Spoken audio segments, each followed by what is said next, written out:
I'm going to talk you through this makeup look where this ends up being the final look. It's fairly simple, kind of natural, but also a bit glam at the same time. I always start by hydrating my skin. I'm using the Caudalie Beauty Elixir as well as the Charlotte Tilbury Magic Cream. For foundation, I'm using the Huda Faux Filter and drawing that onto my skin and buffing it out with a fluffy brush, followed by a sponge for a more skin-like finish.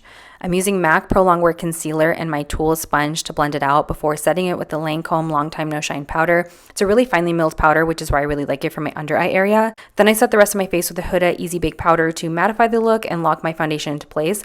I prime my lids and then I used a light brown transition shade and buffed that into both creases, just going back and forth until it's blended before going in with the Buxom shadow in the shade Filthy Rich on my lids. It's a reddish brown tone. It's my go-to for a one and done shadow. For some warmth, I'm using the LC Cosmetics bronzer and I put the remaining amounts on the side of my nose.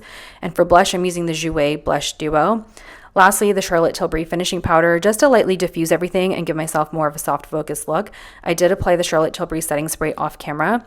For lips, I'm using the Milani Spice lip pencil, followed by MAC Cork just to overline the center of my top and bottom lips. Then I filled that in with the Dose of Colors liquid lipstick in the shade Truffle and blended that into my lip liner. And lastly, I added some jewelry, and the perfume I'm wearing is by Issey Miyake, one of my favorites, a very beautiful scent.